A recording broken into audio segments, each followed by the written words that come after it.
Those that were the children of the akhirah, those that worked for the akhirah, those that lived for the akhirah, how Allah subhanahu wa ta'ala honors them at the time of death and after death. Beginning this week with what happened to the true Muslim, the true believer. As maybe this will help us decide how we should be living our lives. Because at this moment in time we're all confused.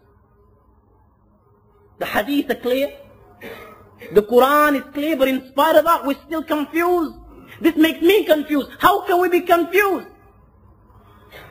Let us begin by this week learning what happens to the true believer at the time of his death and after death. Let us begin by this week learning what happens to the true believer at the time of his death and after death. The hadith can be found in many books, narrated by Bara ibn Azib radiallahu ta'ala, he says, خرجنا مع رسول الله صلى الله عليه وسلم في جنازة رجل من الأمصار فانتهينا إلى القبر ولما يلحد فجلس رسول الله صلى الله عليه وسلم وجلسنا حوله كأن على رؤوسنا الطير. He relates that a man from the Amsar had died. We the Sahaba went with Rasulullah sallallahu alaihi wasallam to offer his funeral prayer.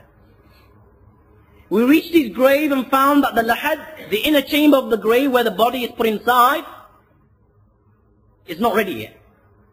Nabi alayhi salatu wasalam sat down facing Qibla, and we the Sahaba radiallahu ta'ala anhum ajma'een sat around Rasulullah sallallahu alayhi wasallam with such respect and so still, it was like birds were sitting on our heads. This is how respectful and this is how still we were sitting around Rasulullah sallallahu alayhi wasallam. وفي يد عود ينكت به الأرض. Nabi alayhi salatu wasalam had a stick in his hand. He was sketching on the ground. Nabi alayhi salatu wasalam began to look at the heavens and began to look at the earth, raising and lowering his gaze, when he sallallahu alayhi wasallam said, استعيذ بالله من عذاب القبر. استعيذ بالله من عذاب القبر. استعيذ بالله من عذاب القبر. He repeated it thrice. O Muslims, seek Allah's protection from the punishment of the grave. Seek Allah's protection from the punishment of the grave. He said it thrice so that this message and the importance of this message enters into the heart of every believer. He sallallahu alayhi wasallam said to the Sahaba, إن العبد المؤمن إذا كان في انقطاع من الدنيا وإقبال من الآخرة نزل إليه ملائكة من السماء بيض الوجوه كأن وجوههم الشمس معهم أكفان من أكفان الجنة وحنوت من حنوت الجنة حتى يجلس منه مد البصر. When a believing person is in the last throes, is on the verge of leaving this world and going to the akhirah, the angels descend. Angels, white of face. Their faces so beautiful, so bright, that their faces look like as if they are suns, like the sun.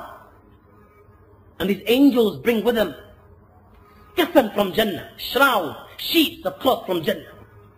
And they bring with them the sweet smell, the oud of Jannah. And these angels come and they sit before the believer at a distance as far as his eye can see. I pray to Allah subhanahu wa ta'ala that these very angels descend at the time of our death. But if we want these particular angels, because next week we will look at the angels that will descend at the time of a kafir, at the time of death of a person who lived a life of sin. And then we will definitely say Ameen loud.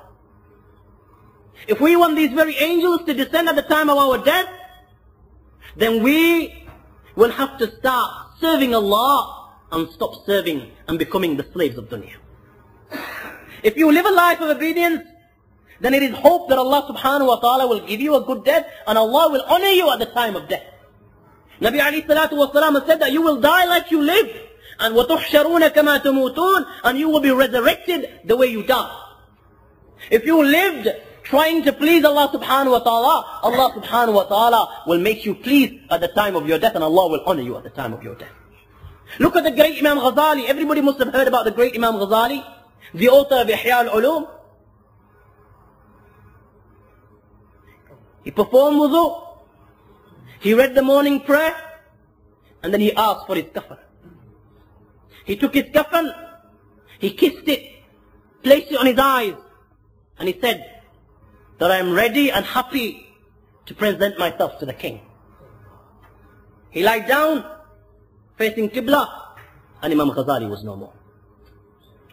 Abu al-Hasan Maliki relates that I stayed in the company of Khair Nobab for many years, a wali of Allah.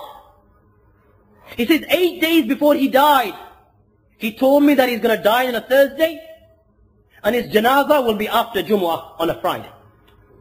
He says it totally slipped my mind, and when the Friday came, I was informed by somebody that my companion has passed away.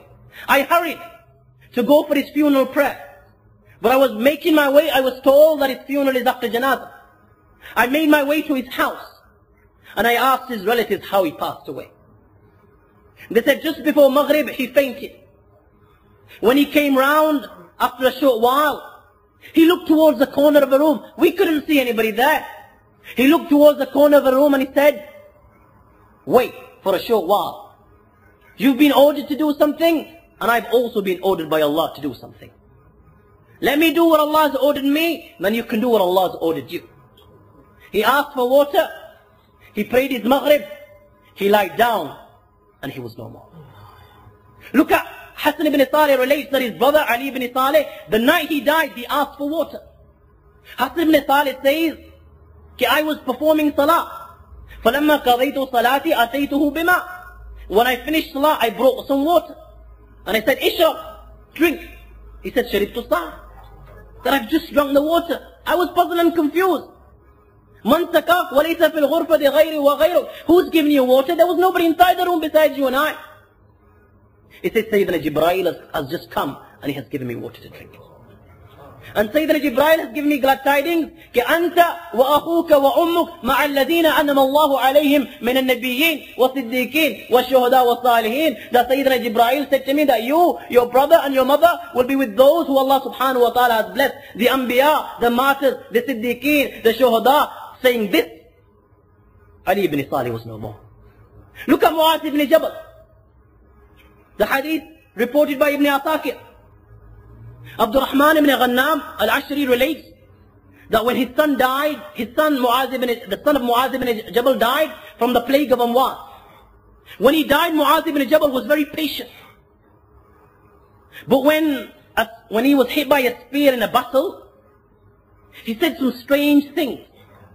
Mu'adh ibn Jabal said that the friend has come for help. One who puts off his friend with excuses and regrets never meets with success. Abdurrahman gives it, when we heard these strange sentences, we asked, oh Mu'adh, are you seeing something that we are not seeing? Who are you speaking to?